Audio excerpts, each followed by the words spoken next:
Here we are at Fire Creek Resort near Savannah, Georgia.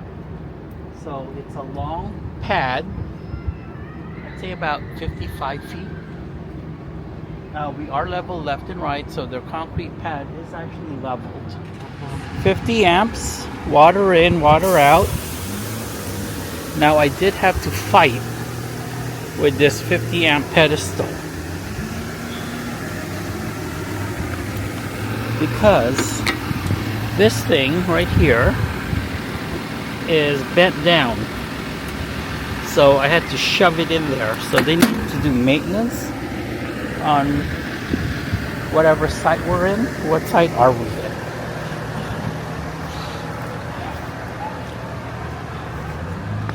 We are in site 148. It is a pull-through. Now supposedly they have some sort of lazy river pool, and all I've heard, and we are 2 aisles over, there's a tennis court over there. All I've heard is, see, you can hear it, is children screaming. How is that pleasurable? With children screaming at the top of their lungs. Where are their parents? Don't their parents hear this? It's absolutely ridiculous.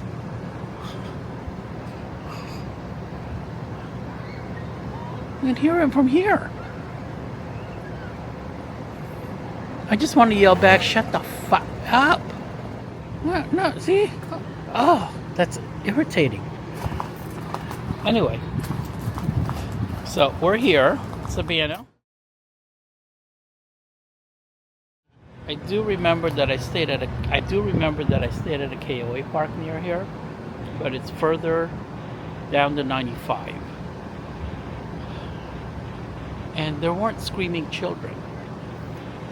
I don't care for the screaming children.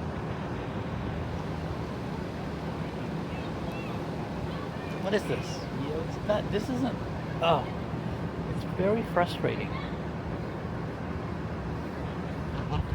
So would I stay at this park again? If this wasn't a rally, no, I would not stay at this park again. Only because of the freaking screaming children. Where are their parents? Don't their parents hear them screaming?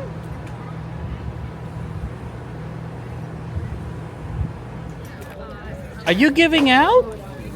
Oh, I thought you were just asking if we've had boiled tuna. I love boiled tuna. They had heat to them. Oh, these are the ones with heat? Yep.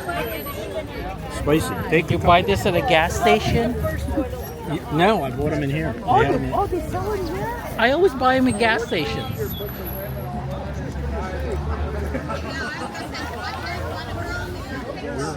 We're odd. Are you odd? Yeah. I can't believe you said that.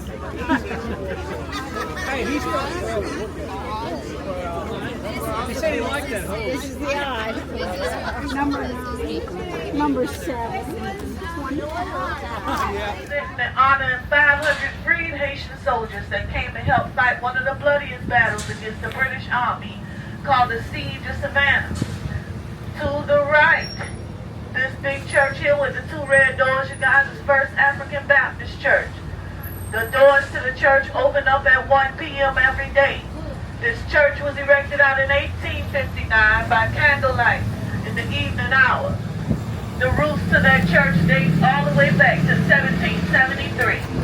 You're looking at the very first and oldest African-American church ever erected out in North America. His name was Mary, Margaret, and Alexander Telfair. Let's talk about his son first, Alexander. It was him that had an architect named William J. to design them a beautiful family mansion in 1818. The mansion is still here. It is now Telfair Museum and Academy of Art. You can get a tour through there if you like as well. If you read the book Midnight in the Garden of Good and Evil, just to let you guys know, the Bird Girl statue is located in that museum off the front of the book. So get a picture of it, go and check it out. Now in front of us is a part of Telfair Museum as well. This is the Jepson Center of Art. It was opened up in 2006. It showcases over 14 is a fine art in this building. So take a picture of some of the artwork in the windows. All right, you guys, this is Orleans Square. Orleans Square is actually named for the Battle of New Orleans. The Battle of New Orleans was the last battle of 1812. The British Army felt comfortable enough to attack the Americans in New Orleans in 1812 because they defeated the Americans here in Savannah in 1779. All right, it's a lot of homes you guys gonna be able to tour when you do your tour tomorrow. Built in the 1800s, and some was even built late 1700s. Look to the left at this home. This is a Greek revival home called the Harper Folks House. It was built in 1843, and they rapidly changed owners 4 times. The 4th and final owner was the lucky one. If you can look in the middle of the square through the trees, you'll see a green statue. That is Sergeant William Jasper. Jasper was a brave Revolutionary War hero. He was not afraid of gunfire, that flag. He was known for running into the gunfire with that flag to make his mark like the man on glory.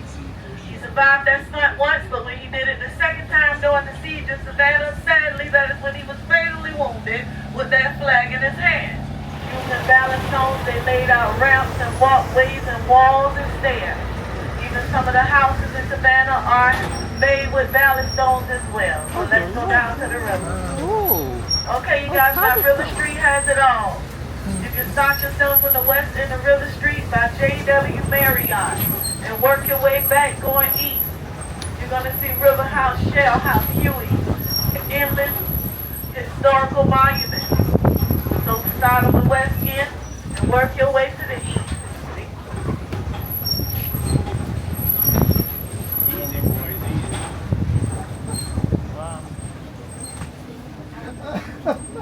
I told you guys it was a bumpy ride. I love truthfulness. See, when y'all do y'all on and off tour tomorrow, y'all got a whole lot to see. At least y'all already been on a tour with me. But y'all kind of got to be out here what y'all want to do tomorrow so far. Some of the things, yeah. Where you guys eating at tomorrow? Wherever. Oh, okay. But the Pirates House is a good choice. Y'all made a good choice. Okay, coming up, we on Bay Street. Bay Street here is a long, busy street, and it's the very second street to be laid out in the entire city. Now, it's called Bay Street because it sits on top of the bay of the Savannah River where we left from. You guys, this is Emmett Park, and there is 3 monuments in Emmett Park. I'm going to go slow so you can get a picture. The first monument here is Chatham Artillery, dedicated to the oldest military organization that is still active, National Guard. And then you got the Vietnam Monument here. The Vietnam Monument is shaped just like the country Vietnam, and it is dedicated to those who lost their lives in those areas. The names are on the monument. And right there is the Celtic Cross. The Celtic Cross is dedicated to the Irish. We have the largest St. Patrick's Day parade and celebration in the South of America, and New York City is said to have the largest up there. Chicago has a large celebration, but it's not the biggest. They have a beautiful celebration, though. Yeah, actually, Savannah tried to copy off Chicago one time. They thought they got their waterways. They tried to dye the Savannah River the way Chicago dyed their water. It didn't work. Beautiful, though. It was an epic, beautiful thing. Beautiful, epic thing. Yes, Chicago has a big celebration, but it's not as large as the Savannah's in New York City. Our parade broke a record this year, ma'am, and it went into 6 hours long. Yes, it was massive. Oh, it stretched. This year it broke a record. All right, the Davenport House coming up is another tour you guys can take. You can take a tour through the Davenport House. It has haunted history as well. They have a nighttime ghostly gravestone haunted tour to tell you the haunted history of the most haunted city in the country, which is Savannah. But the Davenport House was built by its original owner. He started on his home in 1815 for his growing family. He finished it up in 1820. Actually, his name was Isaiah Davenport. He passed away in 1827. That is when his wife Sarah had it converted into a boarding home. It became a museum in 1963. All right. right, do I have any veterans on board? If so, can you raise your hand, please? 1, 2, 3, 4, 5. Thank you for your services, okay? All right. I love when I have veterans upon my trolley. You brave soldiers, I have something to show you. I called you out to thank you for your services, but I also called you out to show you this place coming up. All right, we have many soldiers on our trolley today. And the owner of this place name is Mr. Webb. His name is Mr. Webb, and he loves when I come and sing. Dedicated to the nation's hero here is the Webb Military Museum. It is something in here from every American conflict, from the Revolutionary War to Desert Storm. You're going to find so many. Now here, you guys, this is Second African Baptist Church to the left, with the brick top, teak bottom, and pretty stained windows. On the stairs of that church, General William T. Sherman, he announced Special Field Order 15, which was also 40 acres and a mule. Then also when Dr. Martin Luther King came to town, and I Have a Dream was not a speech, it was only a church sermon. It was a sermon that he told it around and he not preached it once. He came to that church in 1963 and he preached the I Have a Dream sermon for the very first time, okay? When you enter the pirate's house, I just want to let you know you can take a tour. The tunnels that was dug long ago for this pirate hotel are still there, okay? Walk through the pirate's house before you eat and look at the amazement of this old pirate hotel, all right? Y'all picked one of the best places you possibly could to have food. Deep history in the pirate's house. We can wait on your friends or y'all can go inside and start getting ready to use the restroom and everything. It's up to you. But they'll be here in a shortly, okay? Yeah, y'all can go in. Corn, brown gravy, mac and cheese, roasted pork loin, baked tilapia. Oh, fried chicken. Ooh. Which is a white piece? This is white? That's white. For me?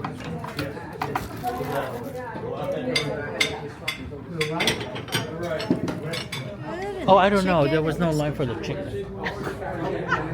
Tell me how the chicken is because Oh, I it don't looks know. fabulous. There was no line for the chicken, so I wanted the chicken. Because they're afraid they don't have enough. I'll get all the other stuff later.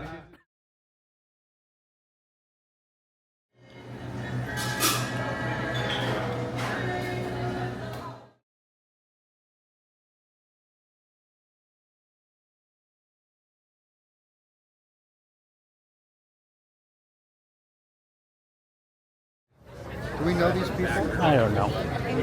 I think we know some of these people. We know some of these people? Yeah. Alright, she's gonna take our picture. Yeah, we just had Leopold's ice cream. Just at Leopold. We had a fabulous Mexican lunch and Leopold's ice cream. And now we're headed to the Prohibition Museum. Yes. Alright, well, come on in the picture. They made this old area really nice, touristy. It doesn't smell. There isn't litter everywhere. That being said, we do ask please don't touch the wax figures or the exhibits. Other than that, your speakeasy and the restrooms can be found at the very end of the tour there for you. Have a great time, enjoy yourselves, and when you folks are ready, you'll be heading. Why Prohibition? To put it simply for y'all, we were a nation of drunks.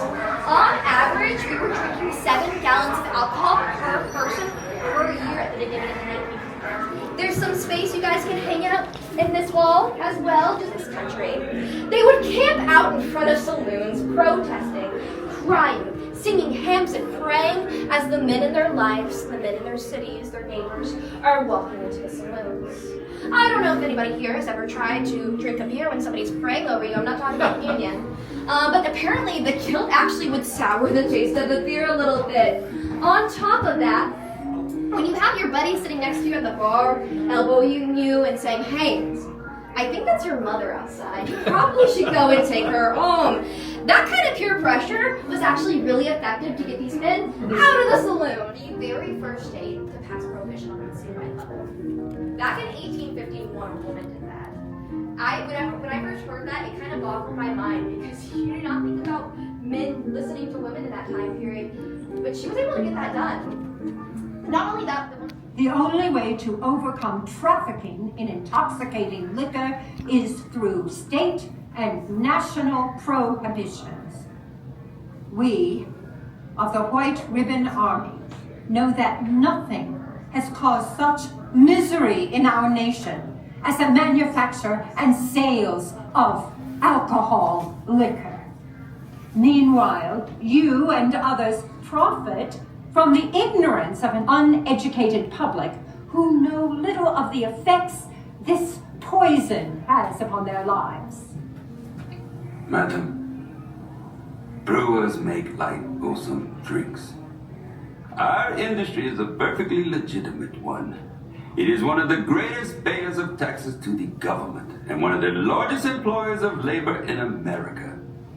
Why should it not be maintained and sustained? The liquor business is as fraudulent and damaging as the lottery. We believe that an amendment to our national constitution will be passed, and the American people will reject this infringement. And that the flag of the United States will finally wave over a nation redeemed from the home-wrecking, heart-breaking curse of liquor. God is on our side, and we are going to win. We shall see who prevails, madam. Well, times is hard back then. They had to do it. They had to make moonshine, make ends meet. This is the way of life. This is just a family heritage and a tradition. Then Prohibition started. Prohibition says you can't make alcohol no way, legal or illegal. All the city saloons closed, all the business, you cannot buy, drink, sell alcohol nowhere. Well, guess what? That was great for the moonshiners. Our business is booming here. That took off like crazy. I've been working this steel day and night. You see that barrel of mash right there? It's about ready to run. I'm gonna put it in that steel right there, get that fire just right. This thump will go to thump. So peacefully, I've got my whiskey bottle stashed, giving a whole new meaning to the term loaded diaper, right? And this was actually a very lucrative profession for young mothers during Prohibition. I mean, who was going to stop a young woman taking her baby for a walk so that they could lift up the sleeping baby and check the baby carriage? No one. So one of the easiest ways to transport alcohol around town from the place that it was being stored to the place that the party was happening was by hiring young mothers to transport it for them. But hey, maybe you guys are not all lucky enough to be